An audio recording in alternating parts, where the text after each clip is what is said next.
Big Fani Willis, the biggest Fanny in Georgia, let one slip, and we can all smell it from miles away, including here in Arizona. She has for a long time been hinting that she wants to also indict Donald Trump. A lot of people want to indict him. It's the new cool thing. All the prosecutors here who are partisan hack Democrats, they want one. And so we're now on number 4, indictment number 4. Big Fanny has delivered it. Now, something interesting happened here because this was supposed to be kind of a slow, drawn-out process. We know how these people really like to milk the limelight, and this is her 15 minutes, and so she's going to extend it to 20 if she can. And so there was going to be a couple days of grand jury testimony, slow witnesses, and then finally, lo and behold, this big climactic event where somebody gets indicted named Donald Trump. But that went askew, and they've had to go very quickly. We're going to hear an update that they were up to 5 out of 10 witnesses on the day, which means they're accelerating this very quickly. Why? Because the indictment or the charges that would come from the indictment have leaked, already been published, which is strange because how can you know the future? I don't think this is pre-crime. I'm not sure we're living in Minority Report yet, but Fani and the courts already have a list of charges against Donald Trump when the grand jury hasn't even been done hearing evidence yet. So they posted it and then they removed it, and then the grand jury went a lot more quickly the following day. So here is the backstory. The person where I saw this first from was from Sarah Lynch, and she got the document. She says the Fulton County, Georgia court website briefly posted a document that appeared to detail several criminal charges against Donald Trump on Monday, before taking the document down without explanation. Document was dated October 14th, which is today, and named Trump, citing the case as open.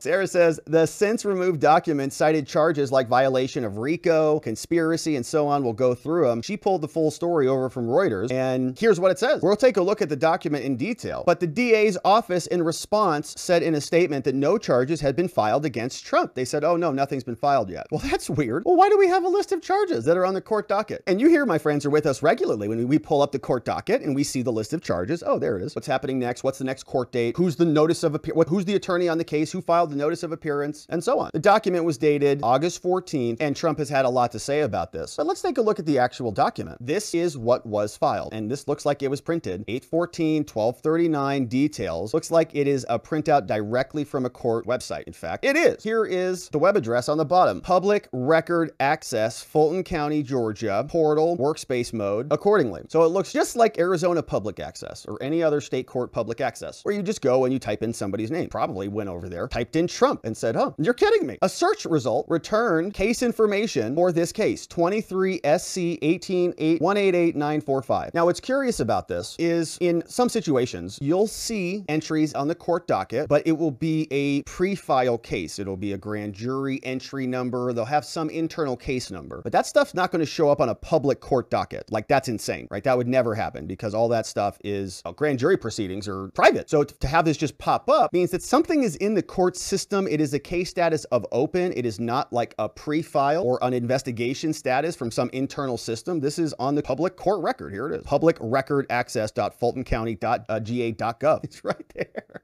So who entered the charges into the docket? Somebody's getting very antsy over there. It's also got a case number. It was filed on 8/14, which means this is a new filing, right? This is also not a grand jury filing, like a grand jury was impaneled weeks ago. This is a grand jury notice, but I don't buy that for a minute. They've already got, it's going to the general complex, like it's an assigned case. Defendant Donald Trump, the date of birth redacted, and here are the charges. Violation of RICO. And we're going to go through these in a little bit more detail because Kyle Cheney from Politico cross-referenced these. Violation of RICO. So this is the big overarching umbrella crime. All these defendants, all of these people are in on it. And a big question is, are there going to be other co-defendants? Okay. And who, right? Who else is coming next? We got solicitation, violation of oath. So that's asking for something. Okay. So it's like solicitation of prostitution, the underlying crime. This is where Jack Smith is having problems understanding this. They're just saying Trump said some things and therefore there's a conspiracy. Well, what's the underlying offense? So violation of oath of public officer, which is going to be this very generic, very broad statute. Okay. Very broad. You do anything that is a violation of your oath. Well, what do you say, Fani, is a violation of an oath? I'm sure that your interpretation of Trump's conduct is a violation of your interpretation of oath, different than what I would say. Conspiracy to commit impersonating a public officer. So I think we know those are probably going to be alternate electors. Conspiracy to commit forgery in the first degree. We'll see what that one is. False statements, false documents, forgery. So I would imagine a lot of these are going to be from signing paperwork, right? You sign a paper, alternate elector electors. They say, no, we think that the legislature has deemed us to be the lawful electors of this state because what the executive branch did corrupted the election. And they're not allowed to do that because the United States Constitution gives the power of the elections to the legislature. These people are sick, just like what they've done in New York with Alvin Bragg. Every transaction, every document, every signature, every tweet is going to be a crime. Conspiracy to commit false statements in writings, filing of false documents, solicitation, again, asking false statements in writing, solicitation, again, and false statements and writing. It's going to be a bunch of document crimes, right? Oh, they signed a letter. Oh, they posted a tweet. Oh, they did something like this. Therefore, felony, felony, felony, felony. And it looks like, how many do we have? 1, 2, 3, 4, 5, 6, 7, 8, 9, 10, 11, 12, 13. Some duplicative, but 13 total charges it looks like. And we'll see what some of the documents are. Now, one person who did a good job of this is Kyle Cheney over at Politico. And so while we're here, let's just jump on that and see what he said for us. He says, if this list holds, and you can follow him at Kyle D. Cheney on Twitter, he says, it looks like Trump is going to be tagged with the following. 12.6 is going to be the conspiracy to commit impersonating a public officer. He says that's the false elector effort. So probably some conversations about that. Then he's thinking that they might even be filing or citing the Supreme Court petition for certiorari as a crime, right? So if Trump filed his Supreme Court petition, he says, hey, Supreme Court, I need you to come in here and clarify this for us. He filed that on December 7th, boom, which literally what they might be charging, which would just be nuts, okay? Charging him with the solicitation of violation of oath, so that if he appeals to the Supreme Court to say, hey, I need your help, he's soliciting them to help him commit a crime. Felony, 1647B, committed 12/7/2020 by Donald Trump, right? So that could be interesting. So if you even ask for the Supreme Court for guidance, maybe they charge you with a crime. We'll see. A false court document, he references this one. He says, Trump signed a court document that knowingly included false voter fraud stats. David Carter wrote an 18-page opinion that said Trump's lawyer needed to turn over certain documents and that Trump knew the documents were fraudulent, therefore crime. Again, talking about fraud. The 1-2 call. So on 1-2, you see here false statements and writings. This one's a solicitation of violation of oath by a public officer. 1647B, another one of those charges. Probably the Brad Raffensperger phone call on January 2nd. And then another one, 917, false statements and writings. So this might be a crime. Okay, here's what they're referencing. September 17, 2021. You see the same charge right here. September 17, 2021. False statements and writings. So the fact that Donald Trump posted this, or Liz Harrington in this case posted this, new. Trump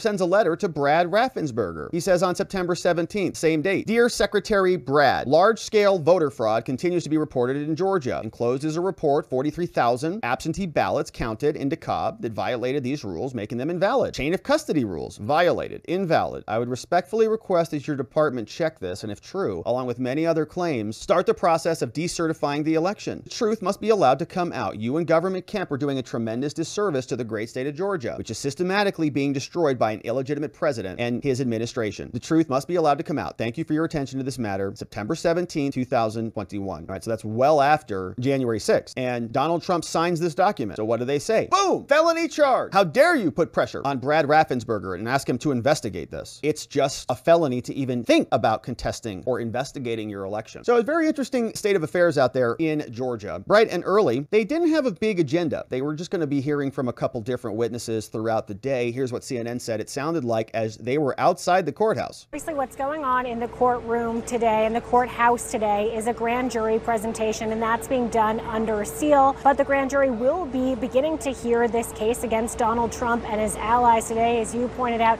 we confirmed that there is one witness who is there to testify today. Our colleagues at the Atlanta Journal-Constitution have spotted 2 other potential witnesses testifying today. And even though Donald Trump has insisted he did nothing wrong around his efforts to overturn the 2020 election in Georgia, he has been lashing out on his social media platform, including against one of the witnesses who's expected to testify before this grand jury tomorrow, former Georgia Lieutenant Governor Jeff Duncan. Donald Trump took to his social media account to say he's reading reports that the failed Lieutenant Governor of Georgia, Jeff Duncan, will be testifying before the Fulton County grand jury. Trump goes on to say he shouldn't, and then he goes on to launch a number of other attacks against Duncan. All right, so light day. Duncan might be testifying today, tomorrow. He thinks he's coming tomorrow. They've got 1, maybe 2 witnesses that are floating around. Kind of feels like a slow day. Might not even get an indictment today. Maybe later this week. But then something happened. Well, the leak happened. Big Fani let one slip out, and now all of a sudden things changed pretty dramatically. Sarah Lynch, the same person who caught on to the document that was published, said the following. Hugo Lowell, who reports over for The Guardian, said this. Says, no, this is couple hours ago. Fulton County DA grand jury presentation appears to be moving faster than anticipated. Oh, a little bit of pep in their step now, all of a sudden. Oh, crap, we better get going on this thing. Pick it up, pick it up, pick it up, pick it up. All right, well, next question. Former Georgia Lieutenant Governor Duncan and reporter George Cheedy are both being asked to testify today, now, instead of Tuesday. They're like, we better get this going quick because they know we've already indicted him in our mind. So we better actually make the charges match what we've actually already done. It's like they're backfilling it. So can you testify here today? He's like in his underwear on the couch with a bag of Cheetos, you know? He's like, I can't wait to go indict Trump tomorrow. No, we need you here like now. And can you be here in 10 minutes? So that is what's happening. Now, what was interesting about this is Sarah Lynch, the same person who broke it, says, I wonder why that is, LOL. I wonder why that is. Yeah, because they done goofed, because they've already indicted the guy, even though there's no charges yet. There's no vote. And so that was this morning, and then a little bit of a change, and then MSNBC has this update for us, and listen how quickly it's going. We're now at 5 out of 10, baby. We got a little bit more when it comes to timing on this. This is according to a source of mine with knowledge of the proceedings. I'm told that as of 20 minutes ago, they're currently on witness number 5 of 10. So that certainly gives us a lot more insight into how this is moving, how quickly this is moving. Again, as of about 20 minutes ago or so, they were currently on witness number 5 of 10 witnesses that they plan to call. So that tells us they're about halfway through these proceedings. But again, clearly moving more quickly than they expected it to move. But yes, could see something come down today,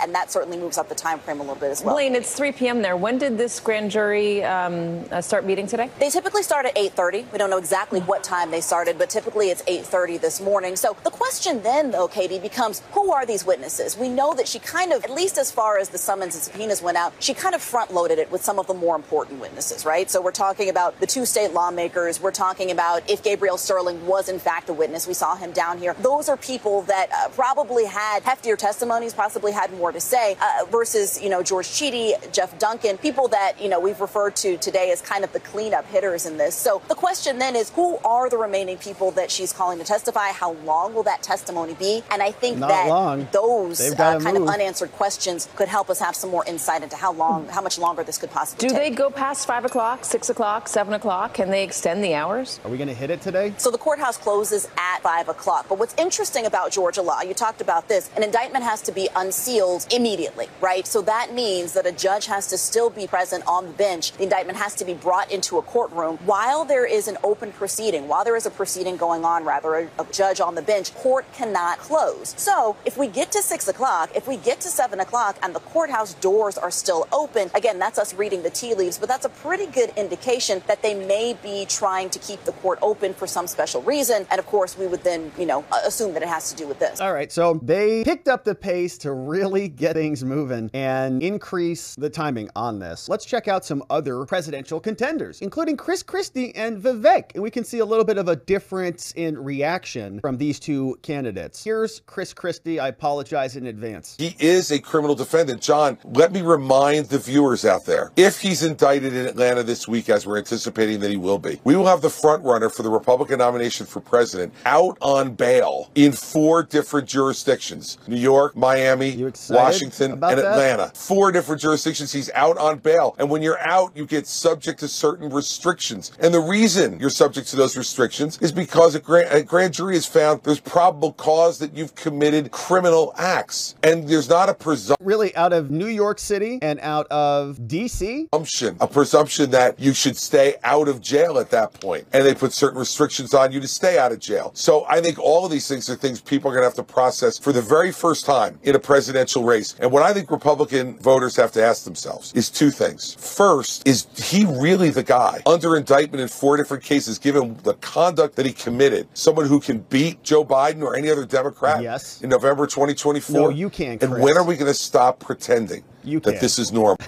It's not normal. It's not normal. That's the whole point. This is the Biden DOJ doing it. You should be getting behind Donald Trump and saying this is egregious and outrageous, not saying that their weaponized use of the government against Trump is justified. It's almost as though he agrees with them. Wow, the DOJ is completely legitimate and they're taking out my political opponent. And it's not normal that he's been indicted 4 times because this is a legitimate entity. Obviously, we know know that is not true. So here's how an intelligent candidate will respond to this. Here's one example from Vivek. He says in response, "Here we go again. Another disastrous Trump indictment. It's downright pathetic that Fulton County publicly posted the indictment on its website even before the grand jury had finished convening. Since the 4 prosecutions against Trump were using novel and untested legal theories, brand new, it's fair game for him to do the same in defense. Use untested and novel legal defense theories is where I would take that." But he says, "Immediately file a motion to dismiss for a constitutional due process violation for publicly issuing an indictment before the grand jury had actually signed one. He should make a strong argument on these grounds, and it would send a powerful message to the ever-expansive prosecutorial police state." Vivek says, "As someone who's running for president against Trump, I'd volunteer to write the amicus brief to the court myself. Prosecutors should not be deciding U.S. presidential elections, and if they're so overzealous that they commit constitutional violations, then the cases should be thrown out and they should be held accountable." Well, at this point, the DOJ is running a criminal prosecution and legal campaign simultaneously, mashed into one. And so it's a nice statement. Now, Vivek got that out very quickly and issued a nice response in defense of Trump and highlighting the corruption. But Trump's team has also issued a response, and here's what they say. Posted from Trump. Team Trump, make America great again. On August 14th, 2023, they say, this is a statement from Trump's attorneys, Drew Findling and Jennifer Little. It says, "The Fulton County District Attorney's Office has once again shown that they have no respect for the integrity of the grand jury process. This was not a simple administrative mistake. A proposed indictment should only be in the hands of the DA's office, yet it somehow made its way to the clerk's office and was assigned a case number and a judge before the grand jury even deliberated. This is emblematic of the pervasive and glaring constitutional violations which have plagued this case from its very inception." Signed by Drew Findling and Jennifer Little. And so reactions from Donald Trump, I fully expect them to challenge this. There are mechanisms by which you can challenge a grand jury proceeding. You can say, just like anything, right? It was corrupted. There was improper bias, or they